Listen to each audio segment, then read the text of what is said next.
অভূতপূর্ব রেসপন্স।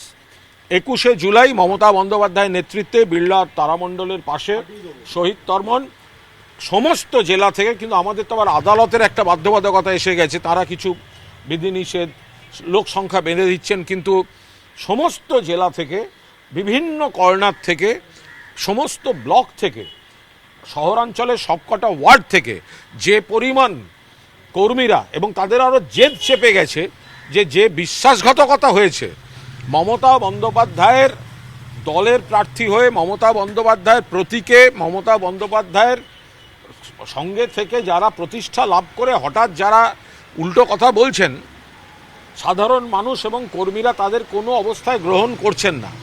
আর যারা সত্যিকারের তৃণমূল কংগ্রেসের কর্মী, আজ তারা সবাই এক জায়গায় দাঁড়িয়ে শহীদ তর্পণ, মমতা বন্দ্যোপাধ্যায় আগামী পথনির্দেশ বার্তা দেবেন, সেগুলো শোনার জন্য সবাই অপেক্ষা করছে। মঞ্চ কি আজকে থেকে বাঁধার কাজ শুরু হবে? সেরকমই তো কথা হয়ে আছে। আরেকটা বিষয়, যে ইডির যে চার্জশিট, তাদের শোনাপ্রাপ্য যাদেরকে টাকা দিয়েছে বলা হচ্ছে দেবাশিস কুমার বা এই জাতীয় নাম, তারা তো এখন ঋতব্রতের সুবিধা। আমাদের একটাই বক্তব্য, আমি যেটা মাননীয় মুখ্যমন্ত্রীকে বিধানসভায় দাঁড়িয়ে বলেছি, যে আপনি যা যা বলছেন যে দুর্নীতি দমন, এই দমন, ওই দমন, তো মাননীয় মুখ্যমন্ত্রী সব নয় ধরা গেল, কিন্তু তৃণমূল বা মমতাদির সঙ্গে দূরত্ব তৈরি করে যারা বাঁচতে চাইছে, আপনি কিন্তু তাদের একটাকেও ছাড়বেন না। তাহলে কি মানে হয়? মুখ্যমন্ত্রী দাঁড়িয়ে বলছেন বাড়ি ভেঙে পড়ার কেসে দেখুন কাজ সই আছে, কে বলছেন? মুখ্যমন্ত্রী। যেই চলে যাচ্ছেন তখন বলছেন না, ওটা আর দোষের নয়। মুখ্যমন্ত্রী বলছেন 80 থেকে 90টা বেআইনি কনস্ট্রাকশন এক ব্যক্তি করেছেন এবং তার ছেলে, মুখ্যমন্ত্রী নাম বলছেন, কিন্তু তাদের বিরুদ্ধে পুলিশ অ্যাকশন নিচ্ছে না। এই যে কোনো লোকাল তোলাবাজ কাদের টাকা দিয়েছে তাদের নাম শোনা যাচ্ছিল, যেই তারা শিবির বদল করছে সঙ্গে সঙ্গে দিচ্ছে। তাহলে পুলিশ, সেন্ট্রাল এজেন্সি, এগুলোকে তো ব্যবহার করা হচ্ছে শুধুমাত্র চাপ দিয়ে তৃণমূলের সঙ্গে দূরত্ব তৈরি করার জন্য। কারণ তৃণমূলই হচ্ছে মমতা বন্দ্যোপাধ্যায়ের নেতৃত্বে, তৃণমূলই হচ্ছে প্রকৃত বিরোধী। আর বাকি যেগুলো, ওগুলো তো বাঁচতে যাওয়া চাটনের, ওগুলো হচ্ছে বিজেপির বি টিম, তাদের না আছে মেরুদণ্ড, সেগুলো হচ্ছে পুতুল নাচের পুতুল, বিজেপি সুতোয় নাচছে। সেটা হচ্ছে যে এই যে যারা চলে যাচ্ছে, অভিষেক বন্দ্যোপাধ্যায় যে বলেছেন যে পদত্যাগ করবেন, তাতে শতাব্দী রায় বলছেন এটা 5 তারিখে বলেন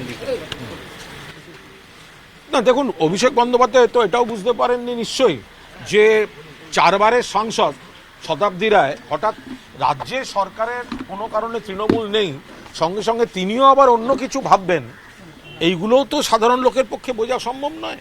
অভিষেক বন্দ্যোপাধ্যায় তো একদম পরিষ্কার খোলা চ্যালেঞ্জ দিয়েছেন যে যাদের আমাকে নিয়ে আপত্তি আছে, তা আমাকে নিয়ে আপত্তি থাকলে আপনারা ফিরে আসুন, আমি 1 ঘন্টার মধ্যে আমি রেজিগনেশন দিয়ে দিচ্ছি।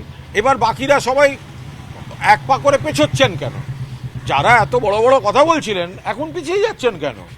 তা এখন অভিষেকের চ্যালেঞ্জটা নিন। অ্যাকচুয়ালি প্রত্যেকে গেছেন আলাদা আলাদা সমীকরণে, আলাদা আলাদা কারণে, তো সেটাই এখন সামনে বেরিয়ে আসছে। কাকলি ঘোষ দস্তিদার পোস্ট করেছেন, সেখানে তিনি লিখেছেন যে 21শে জুলাই তো তারা পালন করবেনই। তাদের মূল কথা হচ্ছে 40 বছর ধরে কি করলেন। সেখানে মনীশ গুপ্ত 4ই মে পর্যন্ত কাকলি ঘোষ দস্তিদার কি করেছেন সেটা আগে ক্লিয়ার করুন না। 40 বছরের ইতিহাস তো পরের কথা। 1993 সালের 21শে জুলাই গণহত্যা, 14 জন মৃত, মমতা বন্দ্যোপাধ্যায়কে খুনের চেষ্টা এবং আহত হচ্ছে শতাধিক।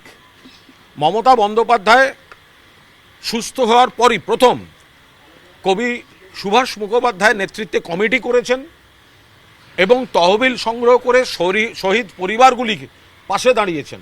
পরবর্তীকালে তিনি যখনই যা যা সুযোগ পেয়েছেন, শহীদ পরিবারগুলি যাতে একটি করে কাজ পায়, চাকরি, স্বনির্ভরতা, তার ব্যবস্থা করেছেন।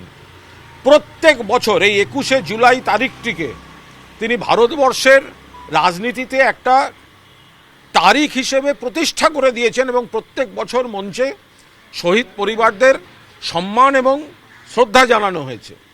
ফলে ভারতবর্ষে কেন, পৃথিবীতে কটা ইতিহাস আছে বলুন তো, যে একটা গণহত্যার পর কোনো নেত্রী বা নেতা প্রত্যেক বছর সেই শহীদ তর্পণ করে এসছেন এবং শহীদ পরিবারগুলির পাশে এইভাবে দাঁড়াবার চেষ্টা করে গেছেন।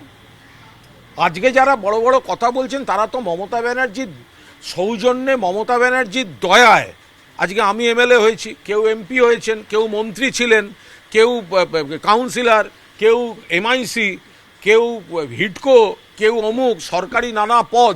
এগুলো তো এইখান থেকে, এই বাড়ির সামনে থেকে, এই বাড়ির ভেতর থেকে মমতা বন্দ্যোপাধ্যায় যে দল তৈরি করেছিলেন তখন সেগুলো নিতে কারুর লজ্জা করেনি। আজকে যখন দলটা ক্ষমতায় নেই, যখন কর্মীদের পাশে দাঁড়াবার কথা, নেত্রীর পাশে দাঁড়াবার কথা, যখন ঋণ শোধের সময়, সেই সময়টা সবাই বিশ্বাসঘাতকতার ইতিহাস লিখছেন।